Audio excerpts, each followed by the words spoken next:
Good morning. It's cold.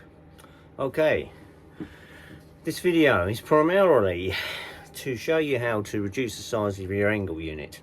As you know, we're doing some work on the A19 submarine, and I bought some 750ml tanks, mainly because it was easy to buy them as a standard unit. I could have bought them as custom units, but it would cost me more money and the time would have been a lot more.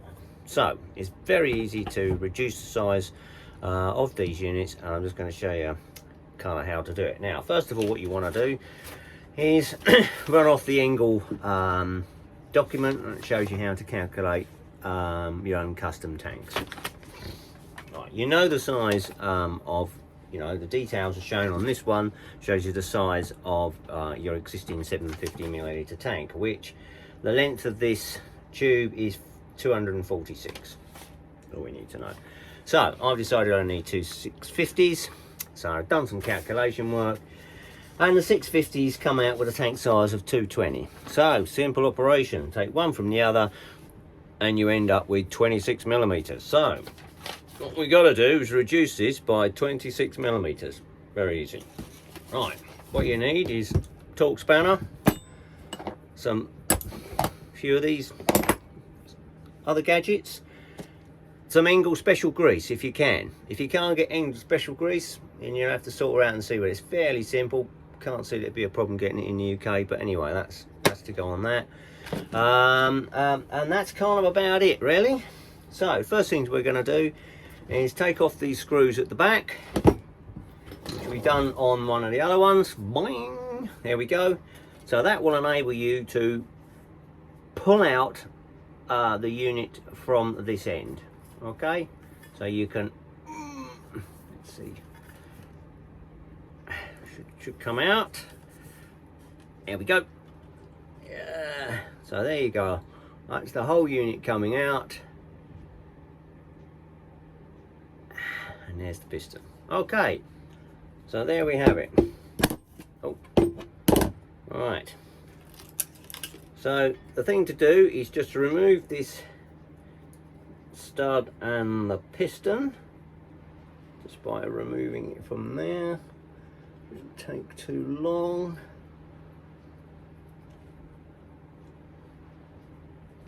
Oh, there we have it. Now this grease is incredibly sticky, so what we're going to do is we're going to have to reduce this by 26mm as well. Now originally I took this off and tried to do it from that end. Don't bother. Very nasty, very difficult to get that off because it's been Loctited on. So what we're going to do is we're just going to cut this down 26mm and chamfer it off on the grinder. So in order that I don't get grease all over myself, get this plastic bag and shove the piston in there. That'll stop me A, getting covered in grease, and two, getting any grub and stuff like that on there. So that's that.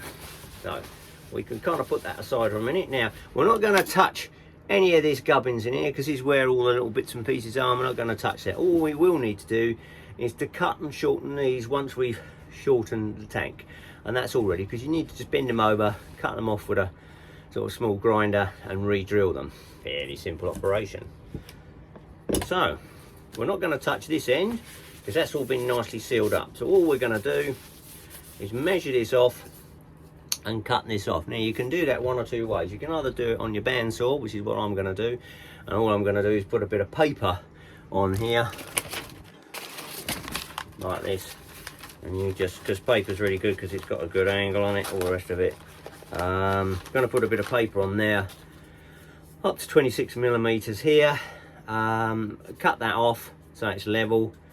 Make a good job of it. Make sure you clean out all the inside, and then obviously reduce the size of that, and that's it. And then all we got to do is reassemble it, and you'll have a smaller tank. So I'll go away and do that now. Okay, job done. That's it. 26mm off of that, and we made a nice little job of that. Cut that off of that. So simple case. What I like to do is probably get a little bit of Engel special grease and put that in there, because you would have lost a little bit, and this is quite important. I mean, in time sometimes you have to clean these out anyway when they get a lot of sand in them, so it's a good job to know what you're kind of doing. but it's not rocket science, is it, I suppose. So we take that out of there. We've got a little bit too much on it. We may need to put a little bit more grease on there. Can't help if you put more grease on. Get it all around there. That's enough, I would think. Horrible stuff. But there you go. So all we got to do is reinsert that now.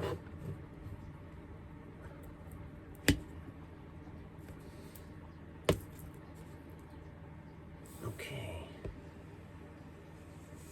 There we go. So we can now come back to this and screw this back into there. And everything else will be exactly the same. All the controls will be exactly the same, just that the micro switches will work slightly less than they were before.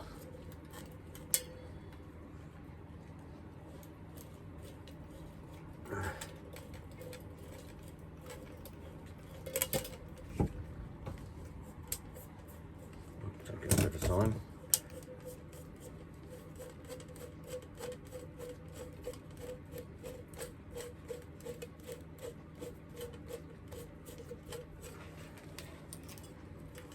As you can see, I've already done quite a bit of the wiring on this already, so there just wasn't enough room for it to happen, so it's best to cut it down. And in any case, it doesn't take that long to do it, so you know, obviously making it bigger, then that would be a bit of a job. Okay, so we've kind of got to the end of it. Push the last bit in. Ooh, and you see there's a bit of a stud sticking out there, so we obviously don't want that. So the next bit to do, and I'll correct this in a minute, is obviously these here obviously too big, so make sure you push it all in first before you start, and then you can bend them over, cut them off, drill them and reposition those in there. So that's what we'll do next. Right, that's done. All pinned back onto there, cut nicely, and now we have a 650. Good stuff. See you again.